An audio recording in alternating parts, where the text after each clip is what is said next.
Back to my channel. और आज की क्लास में मैं आपको रिपीट पैटर्न बनाना सिखाऊंगी।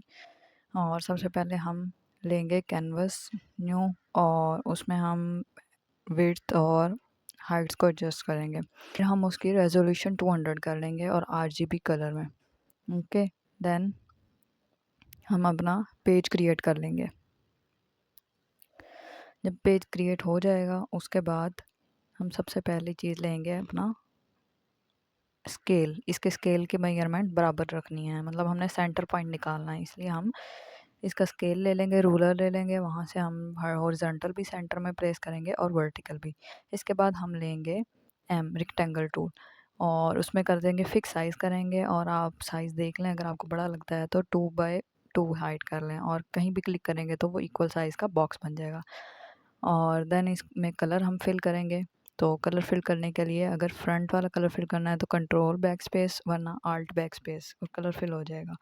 इसके बाद हम इसका सेंटर पॉइंट निकालेंगे। सेंटर पॉइंट के लिए हमें क्या करना है, उसी बॉक्स को हमने देखना है और उस बॉक्स को हमने क्लिक करके आल्ट ए सॉरी कंट्रोल ए करना है। और जब कंट्रोल ए करेंगे तो ऊपर ये सारा सेंटर पॉइंट वाली मेजरमेंट्स आ जाएंगी। तो हम दोनों के सेंटर में क्लिक करके उसका सेंटर पॉइंट निकाल लेंगे।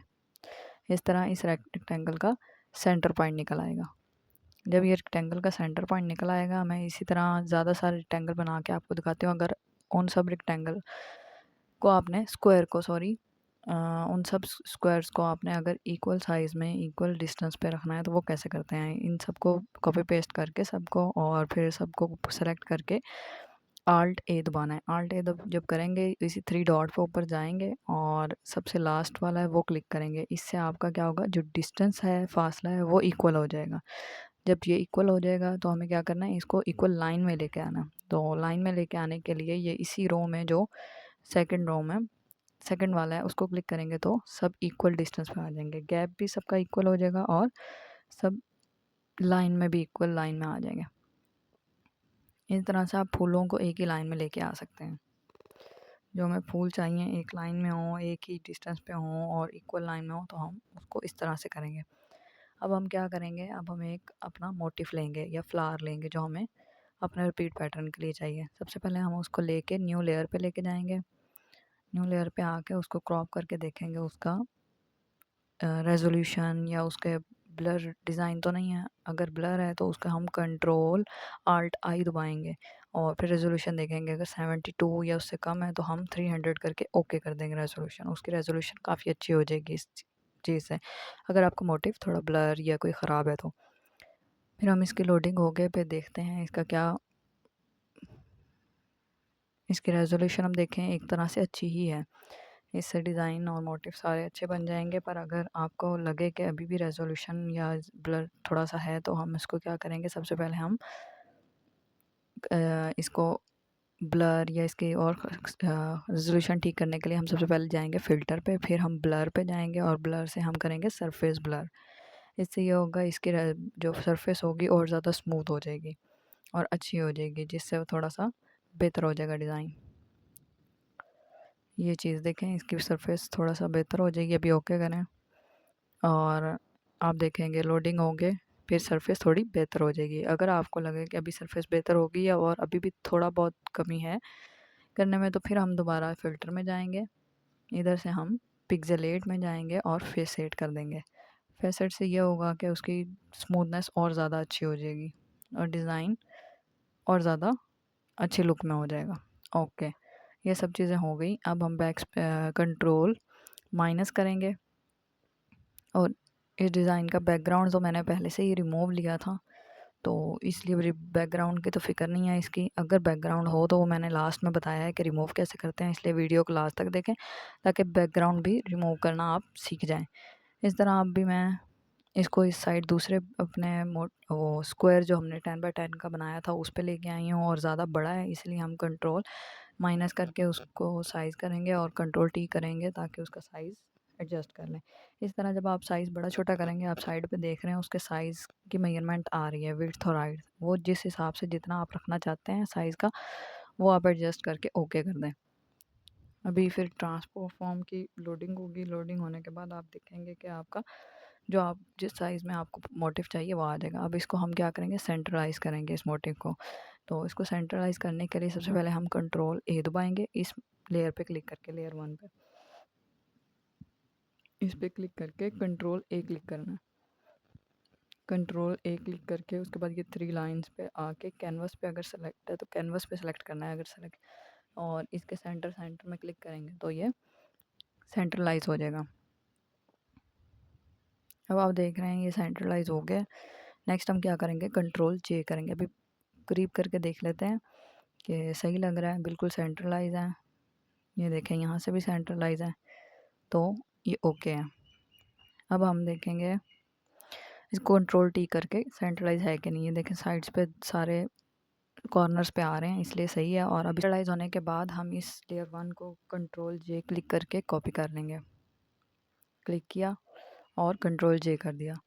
लेयर्स में आप देखें तो लेयर 1 कॉपी हो गया। इसके बाद हम मार्की टूल लेंगे और मार्की टूल को स्क्वायर बना देंगे और उसके बाद उसको करेंगे कंट्रोल। इसे आपने क्या करना है, कंट्रोल शिफ्ट जे करेंगे। कंट्रोल शिफ्ट जे करेंगे तो क्या होगा, इसके साइड वाला जो मोटिफ है वो अलग कट हो जाएगा। ये आप देखें, अभी मैं इसको साइड पे पिक करके दिखाती हूँ। वी दबाएंगे, सिलेक्शन टूल आ जाएगा और इसको देखें ये कट हो गया। अब इसको हमने लास्ट में कॉर्नर पे करना है। तो कॉर्नर पे करने के लिए हम क्या करेंगे, सबसे पहले इसको कंट्रोल ए कर लेंगे। कंट्रोल ए से ऊपर कैनवस के कॉर्नर पे क्लिक करेंगे और इसी तरह सबसे कॉर्नर वाला लास्ट वाला क्लिक करेंगे, जब ताकि ये लास्ट एंड पे आ जाए। अभी दोनों साइड्स में बिल्कुल लास्ट पे आ गया। इसी तरह हम ऊपर वाले को मार्की टूल लेंगे, इस कॉर्नर पे लेके जाना है इसको। तो हम सेम एज इट इज़ जैसे पहले वाला किया है उसको करेंगे। मार्की टूल लेंगे, एम दबाएंगे, मार्की टूल आ जाएगा और इसको कॉर्नर से जहाँ से स्केल रखा है वहाँ से क्लिक करके लास्ट पे ले जाएंगे और इसी तरह कंट्रोल शिफ्ट जे दबाएंगे तो ये कट हो जाएगा दोबारा से। और फिर हम भी क्लिक करेंगे तो हमारा सिलेक्शन टूल आ जाएगा। जब सिलेक्शन टूल आ गया, इसको भी दूसरे कॉर्नर पे लेके जाना है तो हम इसको भी सेम कंट्रोल ए करेंगे और लास्ट में ले जाएंगे। इसको कैनवस के सेट करेंगे इस तरह, लास्ट ये वाला क्लिक करना है और ये लास्ट वाला क्लिक करना है। इसी तरह सेम हम बाकी दो के लिए यूज़ करेंगे।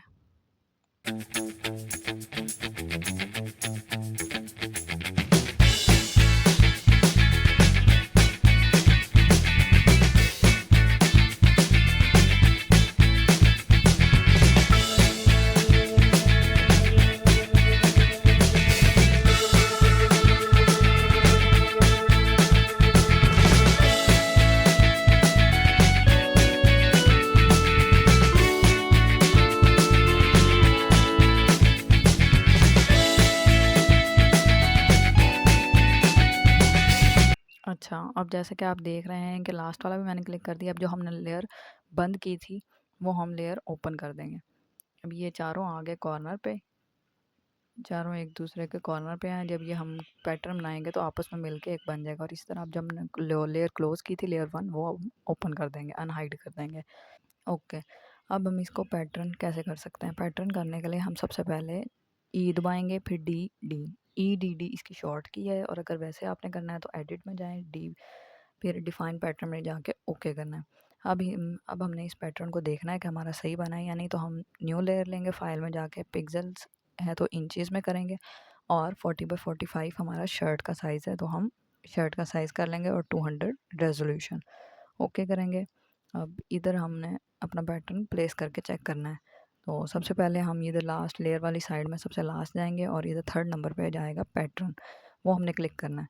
जब पैटर्न क्लिक करेंगे तो हमारा ये सबसे पहले वाला पैटर्न आ जाएगा। अगर आपको अपना पैटर्न मिल रहा तो क्या करना है, पैटर्न के साथ ये लाइन सी लगी है उसको क्लिक करना है और सबसे लास्ट में जाना है। सबसे लास्ट में जो आपका पैटर्न होगा वो सेव हुआ होगा। ये आ गया सबसे लास्ट में लेट पैटर्न। इसी तरह इसका स्केल अगर बढ़ाना है, बड़ा करना चाहते हैं ये छोटा, तो स्केल में जाके उसको बड़ा छोटा कर सकते हैं। ये बड़ा छोटा हो जाएगा और ओके करके आप चेक कर लें कि आपका पैटर्न सही है कि नहीं। और अगर आप चेक करना चाहते हैं कि प्रिंट साइज़ है या नहीं तो हम क्या करेंगे, स्पेस दबाएंगे और राइट क्लिक करेंगे। राइट क्लिक करेंगे तो ये 5 ऑप्शन आ जाएंगे और प्रिंट साइज़ पे क्लिक करेंगे और ये हमारा मोटिव नज़र आ रहा है कि जब प्रिंटिंग होके आएगा तो इस साइज़ का होगा। मतलब मोटिव जो नज़र आ रहा है कि इस तरह की प्रिंटिंग में नज़र आएगा तो मतलब इसका जो है पिक्सेल्स या ब्लर या ख़राब मोटिव पता लग जाएगा। अब ये वाला मोटिव अच्छा है, प्रिंट इसका अच्छा आएगा। प्रिंट साइज़ में भी ये अच्छा लुक नज़र आ रहा है। तो इस तरह हो गया। और अगर आप चाहते हैं कि जैसे ये जगह साइड्स पे ज़्यादा खाली है तो इसी तरह हम इसको फिल करेंगे। इसको फिल करने के लिए हम जो मोटिफ हमने यूज़ किया उसको हम कॉपी पेस्ट कर लेंगे सेंटर में, और कॉपी पेस्ट करने के बाद यहाँ जहाँ आपको लगे कि इस मोटिफ को प्लेस होना चाहिए और हमें चाहिए कि हमें इस तरह का मोटिफ चाहिए या इस तरह का डिज़ाइन चाहिए, वहाँ वहाँ हम प्लेस कर देंगे। कॉर्नर्स पे अब नीचे भी प्लेस करने के लिए दोनों को क्लिक करके कॉपी पेस्ट कर लेंगे। कॉपी पेस्ट के लिए Ctrl+C प्लस Ctrl+V दबाते हैं। ये हम इसको एडजस्ट कर देते हैं दोनों साइड्स पे, ऊपर भी और नीचे भी। अब अगर आपको चाहिए कि एक और मोटिफ हो जो सेंटर में नीचे और ऊपर हाफ हाफ करके आए, तो उसके लिए हम क्या करेंगे, सबसे पहले हम एक डिज़ाइन कॉपी पेस्ट कर लेंगे। ये वाला कॉपी पेस्ट कर लेते हैं, इसको कॉपी Ctrl+C प्लस Ctrl+V करते हैं। और अगर हम वैसे इसको नीचे करें तो आप देखें नीचे से ऊपर अगर देखें तो वो नीचे नहीं शो, ऊपर शो नहीं हो रहा हाफ वाला। इसलिए ऊपर शो होने के लिए हम क्या करेंगे उसको, ताकि हाफ नीचे शो और हाफ ऊपर शो हो, ताकि रिपीट बने तो ये कट ना हो। तो उसके लिए हम क्रॉप टूल लेंगे, सी दबाएंगे, सी दबाने के बाद हम डबल दफ़ा एंटर दबाएंगे। 2 दफ़ा जब एंटर दबाएंगे, और आपको ये याद रखना है कि जिस लेयर पे आप काम कर रहे हैं वो ओपन होनी चाहिए। 2 दफ़ा एंटर क्लिक करके हम उसको ऑफसेट करेंगे और अदर्स करके फ़िल्टर में जाके अदर करके ऑफसेट करेंगे। और हॉरिजॉन्टल हमें 0 चाहिए क्योंकि हमें नीचे से ऊपर चाहिए हाफ पैटर्न, इसलिए हम हॉरिजॉन्टल 0 करेंगे। और वर्टिकल को हम चेक करेंगे कि कहाँ पे जाके ये नीचे और सारा ठीक आता है। तो आप नंबर 100, 200, 300 चेक कर लें ताकि आपको सेंट्रलाइज पॉइंट जहाँ मिले वहाँ पे आप क्लिक कर दें। देखें हाफ इधर आ रहा है और हाफ ही नीचे पॉइंट आ रहा है, तो हम क्या करेंगे, ओके कर देंगे। इसी तरह अब हमें हॉरिजॉन्टल भी चाहिए, तो हम क्या करेंगे, फिर से कॉपी पेस्ट करेंगे इस डिज़ाइन को और उसी डिज़ाइन पे क्लिक करके उस लेयर पे क्लिक करके सी क्लिक करके मतलब क्रॉप टूल एंटर 2 दफ़ा दबा देंगे। जब 2 दफ़ा एंटर दब गया तो उसके बाद फिर से हम इसको करेंगे फ़िल्टर, अदर एंड ऑफसेट। अब इसमें हमें वर्टिकल नहीं चाहिए, वर्टिकल की तरफ हमने प्लेस कर लिया, अब हमें हॉरिजॉन्टल चाहिए। तो इसलिए वर्टिकल हम उसे 0 प्लेस कर देंगे, 0 कर देंगे ताकि वो सेंटर में आए बिल्कुल।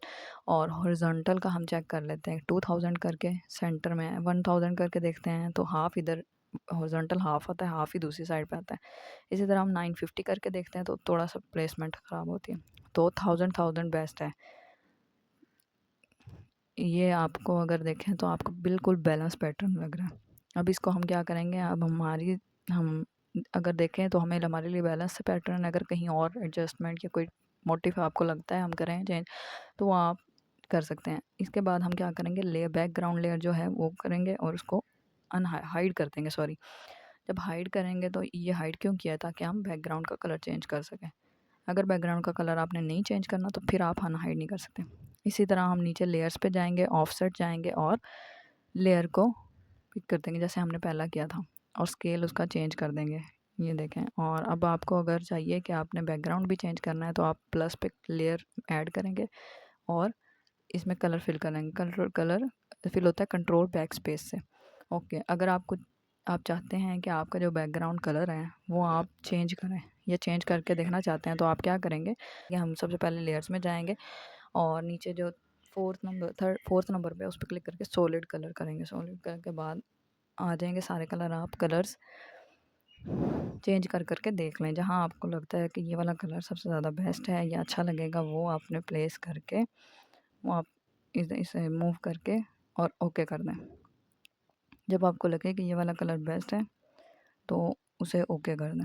इसी तरह आप नेक्स्ट बैकग्राउंड रिमूव करने वाला, अगर किसी मोटिव का बैकग्राउंड रिमूव नहीं है तो क्या करें, उस मोटिव का तो बैकग्राउंड रिमूव था इसलिए हमें मसला नहीं हुआ। इसका रिमूव करने के लिए हम क्या करेंगे, सबसे पहले मैजिक वॉन्ड टूल लेंगे, मतलब डब्ल्यू क्लिक करेंगे। डब्ल्यू क्लिक करके हम राइट क्लिक करके सिमिलर चेक करेंगे। सिमिलर से क्या होता है, वो मोटिव के अंदर वाला भी क्लिक वो सेलेक्ट हो जाता है, जबकि हमें वो रिमूव नहीं करना। इसलिए हम क्या करेंगे, सिमिलर नहीं करेंगे, हम क्लिक करेंगे और हम शिफ्ट दबा के जहाँ जहाँ से वाइट हमें नहीं चाहिए वहाँ वहाँ हम वाइट क्लिक कर देंगे। कहीं गलती से हो जाता है कि पत्ते में हो गया या शिफ्ट क्लिक करते हुए, तो हम Ctrl+Z से उसे बैक स्पेस कर सकते हैं और फिर दोबारा शिफ्ट करके जहाँ जहाँ आपको वाइट नहीं चाहिए वहाँ वहाँ आपने साथ साथ क्लिक करते जाना है। जब सारा आपको लगे कि सारी जहाँ जहाँ आपको नहीं चाहिए था सारे वाइट एरियाज़ सेलेक्ट हो गए हैं, तो आपने क्या करना है, बैक स्पेस दबाना है। बैक स्पेस दबा के और फिर Ctrl+D दबाना है। जब ये चीज़ आप करेंगे तो सेलेक्टेड एरिया भी ख़त्म हो जाएगा और आप देख रहे हैं कि बहुत अच्छे से बैकग्राउंड रिमूव हो गए हैं। हर एक चीज़ बहुत अच्छे से रिमूव हो गया और ये इस मोटिव का ये मोटिव भी बहुत अच्छा है, इसकी रेजोल्यूशन और हर चीज़ करीब करने के से बिल्कुल ब्लर भी नहीं हो रहा। इस क्लास में अगर आपको कोई चीज़ ना समझ आई हो या कुछ ऐसा हो जो आपको ना समझ आया तो आप मुझे इसके कमेंट सेक्शन में कमेंट करके बता सकते हैं, ताकि मैं नेक्स्ट वीडियो में आपका वो क्लियर कर दूँगी जो जो भी डाउट होगा। ओके, आज के लिए इतना ही। Thank you so much. अगर मेरी वीडियो अच्छी लगे तो लाइक और सब्सक्राइब ज़रूर करिएगा। Thank you.